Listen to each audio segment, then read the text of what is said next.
Hi అండి. అందరూ ఎలా ఉన్నారు? నేనైతే చాలా బాగున్నానండి. ఈ వీడియో తీసి 2 వీక్స్ అవుతుంది. అంటే ఒకరోజు సండే తీశాను. కానీ అప్లోడ్ చేయడానికి అవ్వలేదు. అందుకే ఎడిట్ చేసి ఇప్పుడు పెడుతున్నాను. మా పిల్లలైతే ఆ సండే రోజు సండే స్కూల్‌కి వెళ్ళారు. నేనైతే ఇంట్లో పనులు చేసుకుంటున్నాను సాయంత్రం పూట. అది ఇలా వీడియో తీశాను. అయితే మా ఇంటి దగ్గర ప్రెజెంట్ అయితే నేను ఒక్కదాన్నే ఉన్నాను అప్పుడు. పిల్లలు సండే స్కూల్‌కి వెళ్ళారు కదా! చాలా ప్రశాంతంగా ఉంది. పనులు చేసుకుందాము ఫాస్ట్‌గా అని ఇంట్లో పనులన్నీ స్టార్ట్ చేశాను. ముందుగా అయితే ఆ బట్టలు తీసి మడత పెట్టాను. తర్వాత అంట్లు కడుగుదామని గిన్నెలని ఖాళీ చేసి అవి బయట వేస్తున్నాను. పిల్లలు సండే స్కూల్‌కి వెళ్ళే ముందు ఎక్కడివి అక్కడే పడేశారు. సైకిలు, బొమ్మలు అవన్నీ సదిరి నేను పని చేసుకోవడం స్టార్ట్ చేశాను. ఎండాకాలం కదండీ! మా వాకిలి మొత్తం ఆకులన్నీ రాలిపోయి ఎలా ఉందో చూసారా? అది ఇప్పుడు నేను ఊడవడానికి చాలా టైం పడుతుంది నాకు. ఇప్పుడు టైం వచ్చేసేసి 4:30 అవుతుంది. పక్షులు చూసారా ఎలా అరుస్తున్నాయో? చల్లటి గాలి కూడా వస్తుంది చుట్టూరు. నేను ఫాస్ట్‌గా పని కంప్లీట్ చేసేసుకుంటున్నాను. మళ్ళీ పిల్లలొస్తే నన్ను ప్రశాంతంగా పని చేసుకోనివ్వరు. అది కావాలి, ఇది కావాలని ఏడుస్తూ, విసిగిస్తూ ఉంటారు. మేము డైలీ అంట్లు కడిగే దగ్గర బాగా ఎండగా ఉంది. రోడ్డు మీద చెట్టు నీడ వచ్చింది. మాకు రోడ్డు మీద కూడా ఇంకో పంపుంది. అందుకే గిన్నెలన్నీ అక్కడ వేస్తున్నాను కడగడానికి. చల్లగా ఉంది కదా! ఫాస్ట్‌గా కడిగేసుకోవచ్చు అని. గిన్నెలు కడిగిన కొంతసేపటికి మా ఆడపడుచు వచ్చింది. ఆమె దగ్గర కొంచెం సేపు కూర్చున్నాను. ఇంతకుముందు వీళ్ళెవరూ ఇంటి దగ్గర లేరని నేను కూడా టీ పెట్టుకోలేదు, తాగలేదు. అందుకని ఇప్పుడు టీ పెట్టుకుని తాగుతున్నాము. వాళ్ళిద్దరూ తాగరండి. వాళ్ళకివ్వకుండా నువ్వే తాగుతున్నావేంటి అనుకుంటారేమో. వాళ్ళు తాగరు. అందుకని నేను మా అత్తయ్య మాత్రమే తాగుతున్నాము. అలా కొంచెం సేపు మాటలు చెప్పుకుంటూ టీ తాగి కొంచెం సేపు కూర్చున్నాను వాళ్ళ దగ్గర. డైలీ ఇలా గడిచిపోతుంది సాయంత్రము. పని చేసుకోవడము, కొంచెంసేపు అలా కూర్చోవడము, పిల్లల్ని చూసుకోవడము, వాళ్ళకి ఫుడ్ పెట్టుకోవడము, స్నానాలు చేయించుకోవడము, వంట చేసుకోవడం ఇంకిందేనండి నా డైలీ. ఇలా అయిపోతుంది. అయితే రోడ్డు మీద కూర్చున్నప్పుడు మా మామయ్య అటు వెళ్తే ఏదో చిన్న జోక్ వేస్తే అందరూ నవ్వుకున్నాము. ఇక్కడ కూర్చున్నానే గానీ నా మనసు మొత్తం పని మీదే ఉంది. పిల్లలొచ్చేస్తారేమో, మళ్ళీ పని చేసుకోనివ్వరు, వాళ్ళని చూసుకోవాలి అనే చిన్న ఆలోచన నా మనసులో ఉంది. అందుకే మళ్ళీ లోపలికి వెళ్ళిపోయి ఇల్లు ఊడ్చుకుని వాకిలి ఊడవడం స్టార్ట్ చేశాను. వాళ్ళైతే ఇంకా కొంచెం సేపు అక్కడే కూర్చుని ఉన్నారు. లెఫ్ట్ హ్యాండ్‌తో ఊడుస్తున్నావేంటి అనుకుంటారేమో, నేను రైట్ హ్యాండ్‌తోనే ఊడ్చానండి. నాకు అసలు లెఫ్ట్ హ్యాండ్‌తో ఊడ్చడం, ఏ పని చేయడం సరిగ్గా రాదు.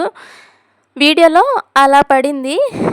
రైట్ హ్యాండ్, లెఫ్ట్ హ్యాండ్‌గా అనిపిస్తుంది మీకు చూడడానికి. నాకు అలాగే అనిపించింది. వీడియో అలా వచ్చింది అని డిలీట్ చేసేద్దాము అని అనుకున్నాను. కానీ కష్టపడి తీసుకున్నానని ప్రాణం ఒప్పక మళ్ళీ అప్లోడ్ చేస్తున్నాను. ఏమనుకోకండి. నేను వాకిళ్ళు ఊడ్చుకుంటూ ఇలా ఆలోచిస్తున్నాను. ఈ వీడియో తీసే ముందల రోజు మా ఊర్లో ఒక ఆయన చనిపోయారు. నాకు తెలిసి నేను ఎవరైనా చనిపోతే ఇలా అనుకుంటాను. ఎందుకు దేవుడా వాళ్ళనే తీసుకెళ్ళిపోయావు. వాళ్ళు చనిపోతే అందరూ బాధపడతారు కదా! అందరిని ఒకేసారి తీసుకుపోవచ్చు కదా! ఒకరి వల్ల ఇంకొకరు బాధపడరు, ఇంకొకరు ఏడవరు కదా అని అనుకుంటాను. ఆ ఆలోచనే నేను ఆ రోజు నైట్ మా హస్బెండ్‌తో చెప్తే ఇలా అన్నారు. దేవుడు బాధనిచ్చినప్పుడు సుఖాలను కూడా ఇస్తాడు. అంటే మర్చిపోవడం అనేది ఒక గొప్ప వరం. అది అందరికీ ఉంది. కొన్ని రోజులకి మర్చిపోయి మళ్ళీ సాధారణ జీవితం జీవిస్తాము అని అన్నారండి. నిజంగానే మర్చిపోవడం అనేది ఒక గొప్ప వరం కదండీ! ఎందుకంటే ఏది విషయమైనా మనకి బాధ కలిగించే విషయాన్ని మర్చిపోకుండా అలాగే ఆలోచిస్తూ ఉంటే జీవితం ముందలకు వెళ్ళదు. అంటే దాన్నే ఆలోచిస్తూ అక్కడే ఆగిపోతాము. కొన్నిసార్లు మర్చిపోవడం కూడా చాలా మంచిది. వీడియోస్ తీయకముందు నాకు అంతగా వీడియోస్ ఎడిట్ చేయడం రాదు. కానీ ఇప్పుడిప్పుడే తెలుస్తుంది. అంటే తీస్తున్నాను. నా అంతటికి నేను ఎడిట్ చేసుకుంటున్నాను కాబట్టి, ఇంకా ఎలా తీయాలి, ఇంకా ఎలా ఎడిట్ చేయాలి అనే ఆలోచన వస్తుంది. ఇంకా ఎలా తీస్తే బావుంటుంది అనే ఆలోచన కూడా వస్తుంది. ఏదైనా స్టార్ట్ చేస్తేనే కదా దాంట్లో ఉండే ఇది అనేది తెలుస్తుంది మనకు. నేను వీడియోస్ ఎడిట్ చేసే విధానంలో గానీ, మాట్లాడే విధానంలో గానీ ఏమైనా తప్పులుంటే క్షమించండి. ఇంకా ఎలా మాట్లాడితే బావుంటుంది, ఎలా తీస్తే బావుంటుంది అనే ఆలోచన ఏమైనా ఉంటే కామెంట్ సెక్షన్‌లో ఐడియాస్ ఇవ్వండి. పుట్టడంతోనే ఏమీ నేర్చుకోము కదండీ! ఏదైనా కొంచెం కొంచెం నేర్చుకుంటూ పోవాలి.